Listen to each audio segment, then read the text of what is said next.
chaos theory, broadly defined, is extreme sensitivity to initial conditions. That given a very small difference in initial conditions, the same system will behave after a very short time totally differently. I think the chaos theory in psychology is not that different from a physics viewpoint, except that we have the human component. Chaos basically says, can we make a long-term prediction of any kind of a system? Which brings us to the notion of the butterfly effect, a seemingly insignificant event that causes a chain of events over time that create unpredictable outcomes. Well, all of life is unpredictable, but who's to say what is an insignificant event? With the chaos theory, there are so many infinite possibilities that it's very, very difficult to say, oh yeah, because your mother did this to you as a child, and because of your potty training when you were 2, this is the effect. It is not linear. The chaos theory, if it were linear, would be very easy to deal with in terms of psychotherapy, but it's not linear. It has to do with a tremendous and infinite complex number of things within the system that occurred back at the time that that person is going back to.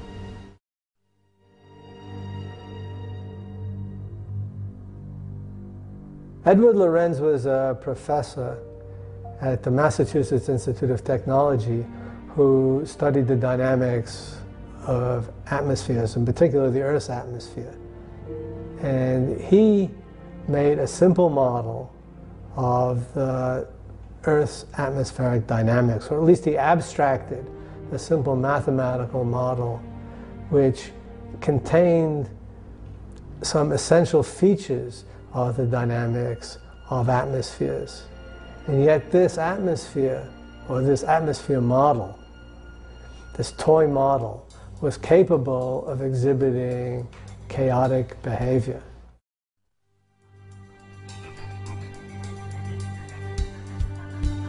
Now you'll see a type of motion that's very clearly unpredictable, irregular. This is chaotic motion. So we start off with the pendulum undergoing what looks like initially somewhat regular motion. And then all of a sudden, the lower ball starts sinking, and this enables the upper one to swing over the top into circulation.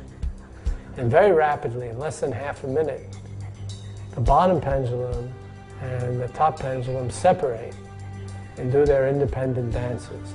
Again, I want to emphasize that what we are looking at are 2 independent motions of identical dynamical systems that were started with very close but not exactly the same initial conditions. And over a very, very short time, only over a few swings, they diverged completely from each other in behavior. Without a doubt, chaos is a natural state of affairs of human beings. We often think about control in our lives. As a matter of fact, the existential viewpoint is that we're not born, but we're thrown into the world. We're thrown into a rather chaotic world. Now, chaos I'm using here more as a lay term of chaos, not as a chaos in terms of chaos theory. But we're thrown into a rather chaotic, frenzied, wild, unmanageable state. And then we have to make choices moment by moment in order to make sense out of the chaos into which we're thrown. Birth to death is a ride. By its very definition, it is unpredictable. There are no guarantees. Shit happens. Curveballs get thrown at us. Wonderful things happen. And how we deal with it is who we are and who we become. That's the ride. And the problem is that when we try to control that which is out of our control, we become an incredibly anxiety-prone society. And that's what gets us into trouble. We're very chaotic systems. We go about our everyday life and we're bombarded with inputs. And the smallest input can change. For example, you hear something, you're very sensitive to hearing things, especially if they're about you. You hear something about you which you might suspect is slightly derogatory. This can send you, even if you're fairly well balanced, into a temporary, let's say very minor depression. It can color that part of your day, a short part of your day, in which case you may decide to buy a candy bar to pick you up because chocolate makes some people feel better. Now, how can you make predictions on a long-term basis given the finite components of a system, the complexity of a human being, how one human being sees something, how one human being reacts to something? There are so many infinite possibilities of the effect of one person on another. We cannot make long-term predictions.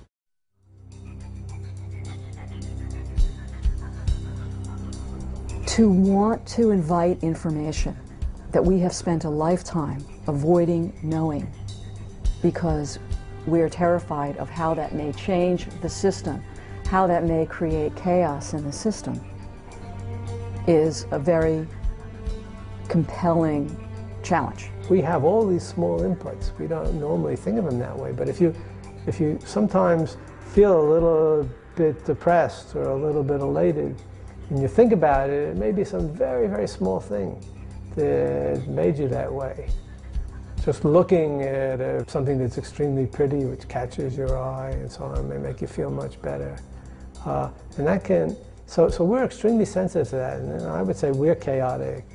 We're a chaotic system. If I'm afraid of being mugged in New York City walking down the street, I will become very, very cautious. As I become cautious, I become a target. Therefore, I am inviting the very thing that I'm afraid of. So yes, I think that chaos and the fear of the chaos actually invites more chaos. We all want to control our lives in a way that we feel safe. And hopefully we make good decisions about feeling safe in life and feeling that we choose partners that help us feel safe and trusting. And we make decisions that help us feel safe and trusting. Beyond that, buckle in, pay attention, know who you are, what is a sense of self. I think, I feel, I value, and get ready to grow. Is chaos bad? If we could live in a society of understanding chaos and living with chaos, and what we're really talking about is a concept in psychology called spontaneity. Being able to go with the moment, being able to stay with what is rather than control that which might be. So if we could flow with, if we could stay with the moment, if we could stay in the here and now, which is another psychological term, if we could be with what is, we wouldn't need necessarily to attempt so much control of what might be in the future.